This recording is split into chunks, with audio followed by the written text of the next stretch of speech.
been with the organization. This is my 30th year, and so various roles, but currently I oversee the frontline staff who work with our kids every day.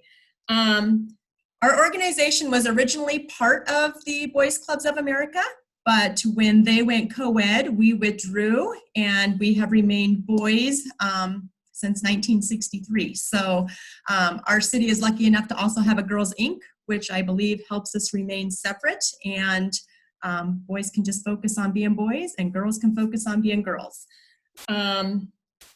So we serve, again, all boys ages 6 to 17, and throughout the years, we estimate over 35,000 boys have been through our doors. In a normal year, we would be a full house with up to 425 boys in our building right now.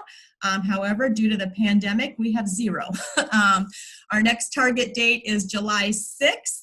And so we'll find out this week if we get to open our doors. And of course, it'll be a much smaller population. We're looking at 48 boys if we do get to open. So I don't know if our staff are going to know how to work with just 48 boys when we're used to 425, but we're about to find out. So with that, we are going to share just some of the stuff that we have been doing since our doors closed in March. And the first one that I'm going to touch on is our food program. Just because we have about 1,200 members during a given year. And so a lot of those families do fall in that category of low-income poverty. And so as soon as our doors closed, our staff knew that that was probably going to be the number one thing. How are our kids going to eat? And so within days, our admin staff had stuff up and going, and we were serving meals out our back door. And so currently, we are serving 7 meals a week to 83 families. And so that's 315 youth and 181 adults.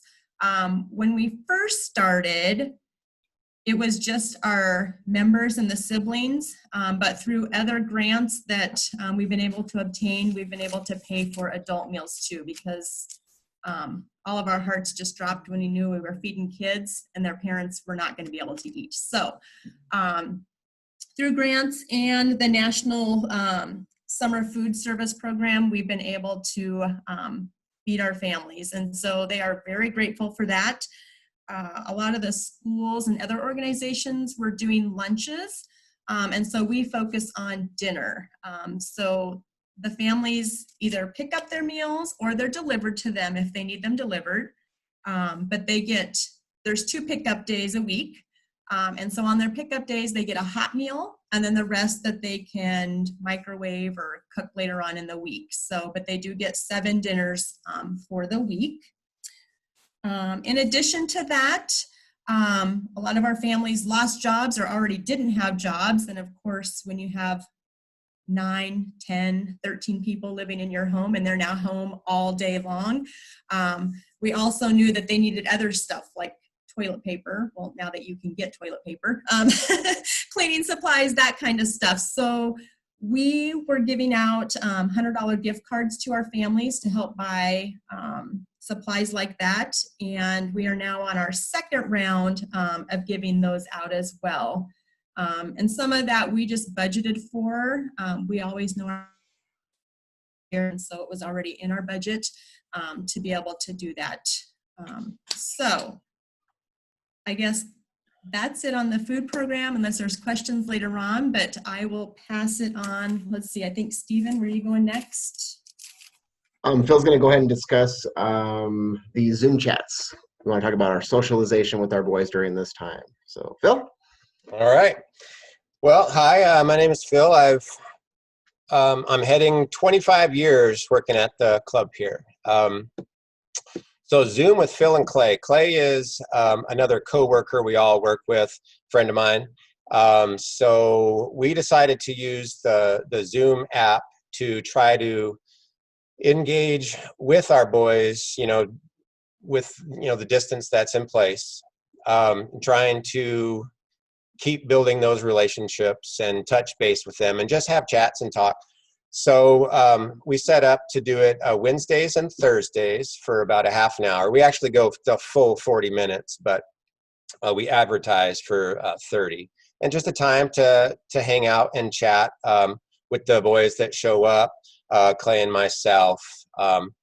And, you know, for whatever reason, Thursday typically is a day where we have more boys show up than Wednesday. We haven't quite figured that out. Advertising for it, we started off sending out flyers with those that food distribution that Carri was just talking about, and then we expanded to advertising through Discord, which is a chat app that's geared specifically toward game players. You know, through our Facebook site, through our website, texting, and then Stephen doing some amazing Facebook live streaming. He got really creative with how to show the boys how to get on Zoom if they weren't sure how to access that, how to download it, you know, the password and the ID number, and several different ways, and just being silly and goofy on Facebook. So big thanks to Stephen for doing that. And it started off just being Clay and myself engaging with the boys, but then as we went along and, you know, other staff wanted to be involved, we'd have other staff that would show up here or there, or we would, you know, we'd have boys that would show up and ask about a certain staff, and so we would let them know, hey, Janice, you know, so-and-so asked about you, could you come for, you know, this next time? And we, you know, we would arrange that so they could also have a time to chat with their, you know, their most favorite staff or whoever, that, you know, the person that they're thinking about.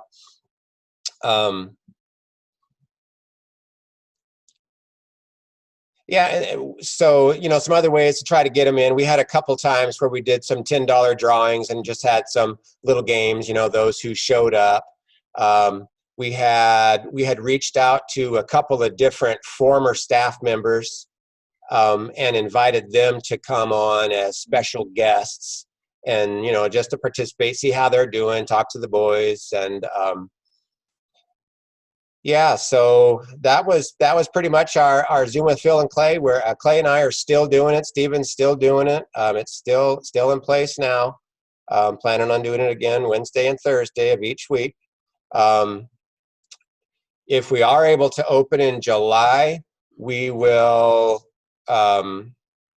probably have to go down to one time a week, but then we can, you know, organize and just try to make that the best Zoom chat we can. But we've had a lot of fun with that. And as far as numbers go, we've had between 2 and 8 boys show up on each time. You know, and those days where we've only had 2, Clay and I always have some after meetings that we talk about what we could have done better, what we can do to improve, what we thought. And, you know, the times where we had 2, you know, sometimes we're like, well, that's, you know, is that success? But we've kind of come to the conclusion that, you know, if we're engaging with those 1 or 2 boys who are showing up because they need us, we view that as success. So anyway, that's Zoom with Phil and Clay. Phil, I have a question. Can you talk to us a little bit about the access to technology that your students have?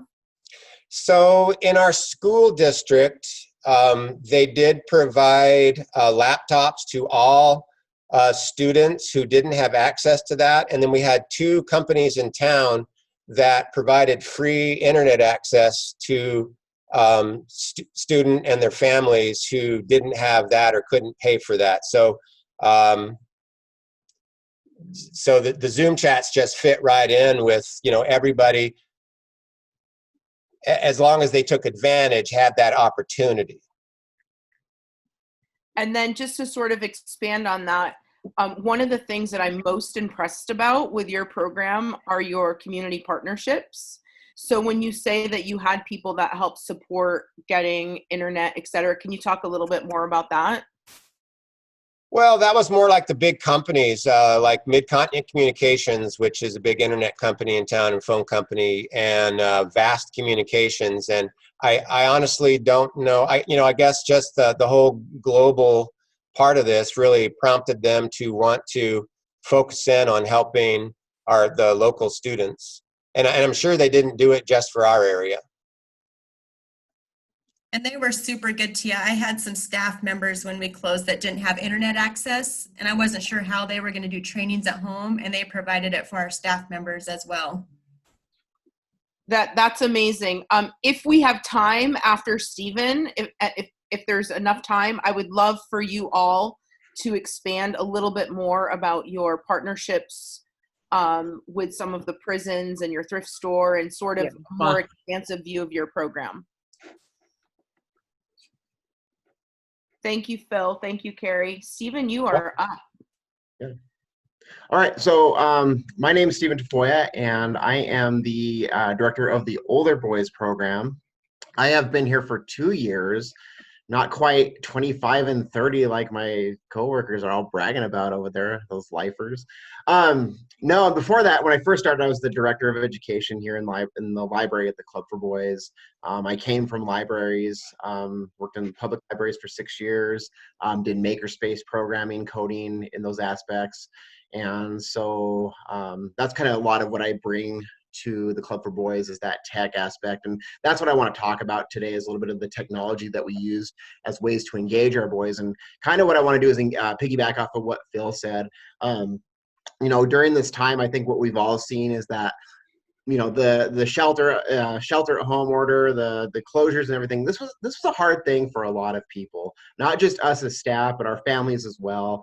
And I think a big thing that, you know, besides just feeding families is, you know, we have to look at the social emotional connection and you know, where our kids are at, because they are isolated. A lot of them, they're not with their friends, they're not at school, they're not at the clubs and, you know, these organizations that we serve in.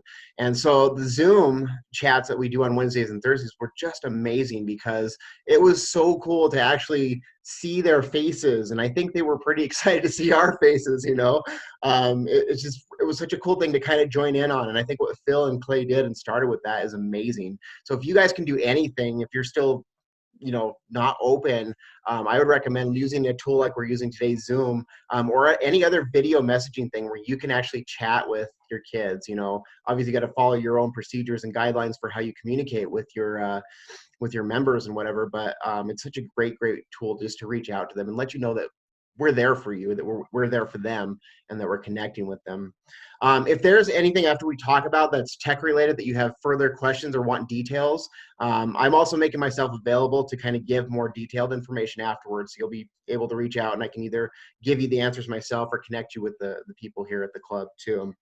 But what I want to talk about too is, I think Phil actually talked a lot about the marketing, you know, just for some of these tech programs already.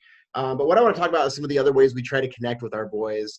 So Phil mentioned the Discord server, and if you are unfamiliar with Discord, it is an online chat service, totally free, that you sign up and you create your account and your group. So you know, we have a Discord chat group that is the Club for Boys. And so we only let people in that are club staff members and club members from the community, our boys.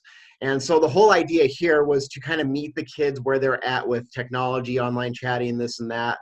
And there's a lot of tools you can use, but Discord seemed to be the one that was the, you know, the standout. Our younger boys gym director, he was the one that kind of brought that to the table to say, okay, hey, I'm a gamer, I use Discord to, you know, always chat with my friends when I'm playing games. So why can't we use it here for our boys?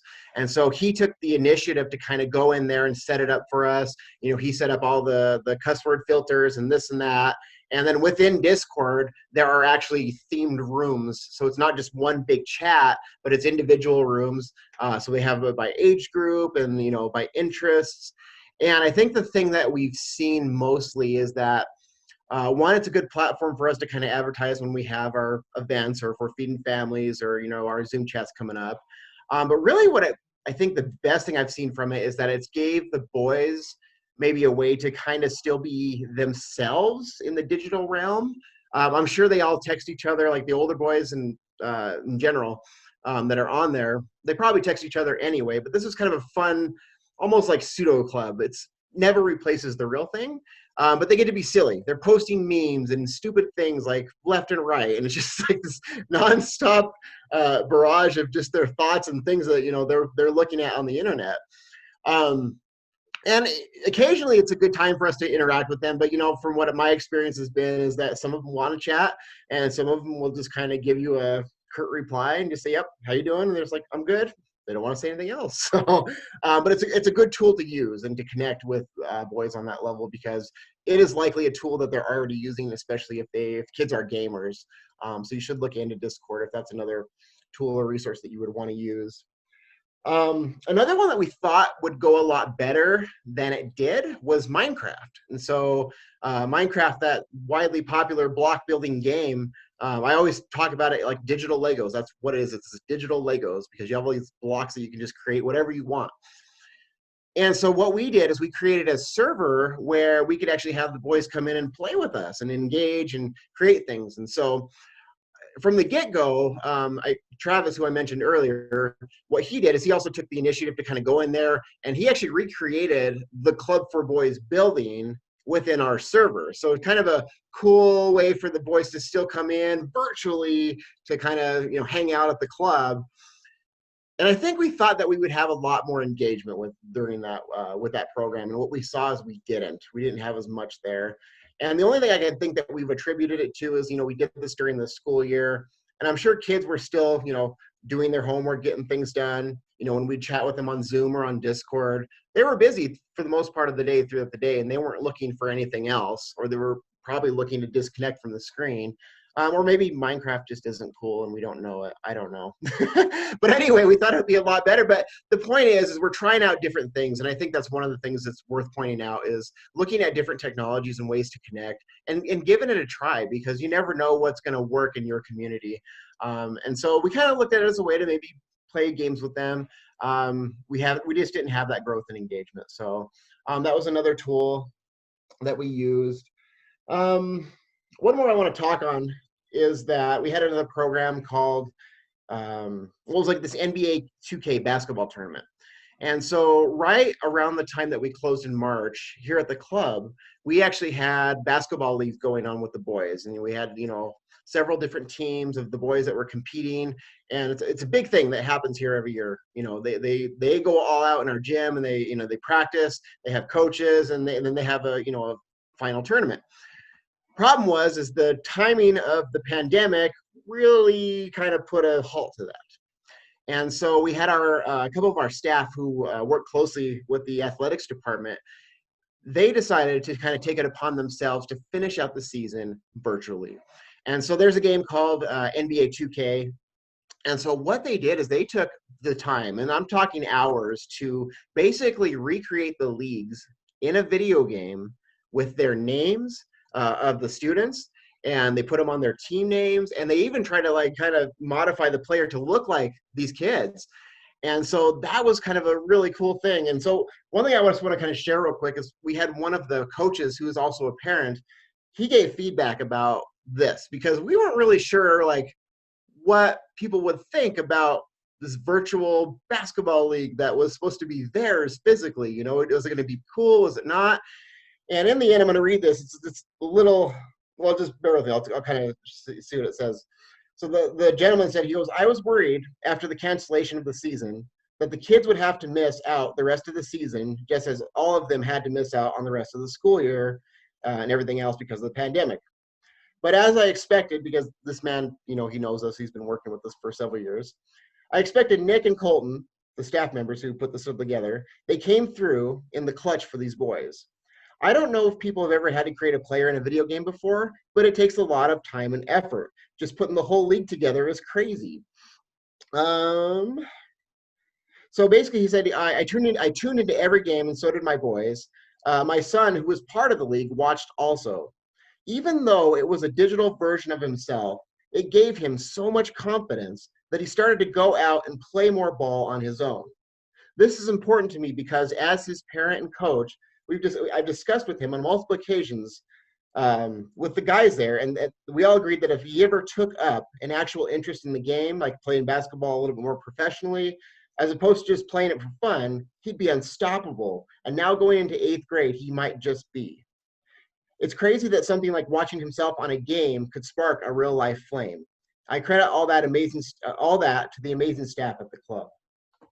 So the point I want to make here is that even though this is kind of a crazy time, we've had to modify what we do, it's still impactful. Just the fact, you know, whether it's technology or in person, I think the most important thing is you have to try things. And if they see that you're trying and that you're connecting with them, that's what's important. They need to see that you are there for them. And that's what I wanted to share on the tech aspect. So, yeah.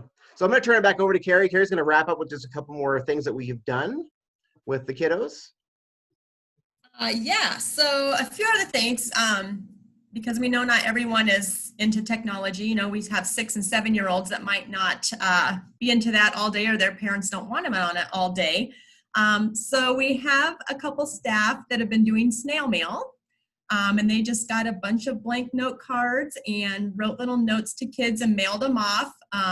And so, I mean, what kid doesn't like to get something with their name on it in the mail, right? So he's done that, and I think he said he's done over 50 so far, and his goal is to get to 100 of them before we open.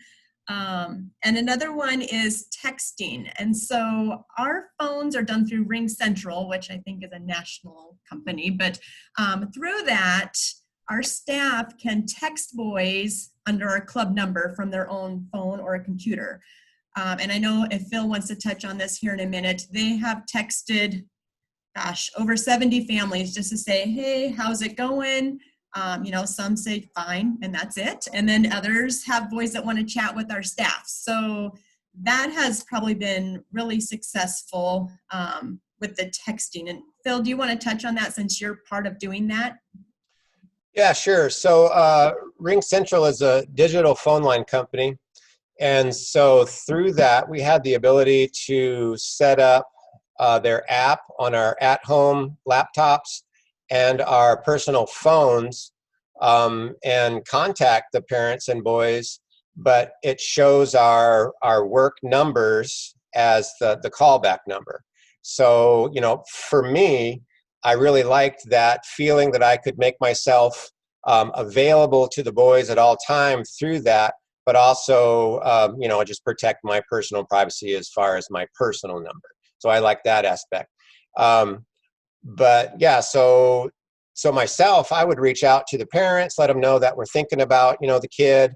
Well, this is an example of what I would say. Hello, this is Phil from the Hideout at the Club for Boys. I wanted to check in with the name of the boy, let him know how much I miss having him at the club. We still don't know exactly when the club can open up normally, but in the meantime, I'd like to invite name of the boy to check out some of our distance engagement activities at, you know, our website. You can also feel free to text me at this club number or email me at my email. I had a lot of good response from the parents, just, you know, saying, wow, thank you for reaching out and he's doing good, which, you know, prompted us to have some good conversations about what they're doing, how they're doing. You know, did they need food? Do they need to be signed up for that food program that Carri had talked about earlier and how they would do that? Some of them had no clue that we were doing some distance education stuff. So it was nice to get them involved, engaged, or at least in the know, and then they could choose whether they would, you know, participate or not. I also used the Ring Central to advertise for our Zooms with Phil and Clay, you know, like the day before or that day. I would just send out a link to the parent and it's like, hey, if it's easier for you just to have them, you know, use this link instead of putting in the ID and the password, you know, feel free. So yeah, that was well received, and it was another way that we really felt like we could engage with our members and their families. Yeah, and then a couple other things that we had tried right after we closed, I suppose a month or so into it, we did a parade in our parking lot. And we just advertised for families to drive through the parking lot, and our staff had signs and we threw candy and so that was fun to see their faces that way. And, you know, we said honk if you miss us, and, you know, of course the parents laid on the horn because they probably miss us more. And then also, starting last week, we have a handful of seniors that graduated, and of course they missed out on all the big graduation stuff that would normally happen. So We just got them a card with $100 in it, a big cookie from one of the cookie stores, and balloons, and we loaded our bus and drove to their house and delivered it to them. And so some wanted to talk forever, and others were like, this is awkward, I don't know what to do. But I think they appreciated it, and I know some parents let Stephen know that they really liked that we thought of them in that way. So those were a couple other things. If I could address just one of the questions I saw in the chat when I was talking earlier about the Zooms with Phil and Clay, it was, about keeping retention. And the two best things that we found for us so far was, number one, those texting the parents and, essentially the kid the day of, maybe a couple hours before. So they had that link, they had that ID number, they had that password, and they were reminded. And the second thing was when Stephen would do the Facebook live streaming an hour or two before, that brought a lot of engagement to us. So those were the two best ways we found. Thank you. And then we have one quick question. Helen from Milwaukee is asking how you're funded in order to support the families through the gift cards that you were giving out. So our funding, we have a thrift store, and they provide a huge return to the club. I think last year, I think it was a little over $350,000 that they brought back to the Club for Boys. A few grants, but mostly it's our local donors that just believe in our mission and continues to support us through the years. I've been to that thrift store. It's good. Okay.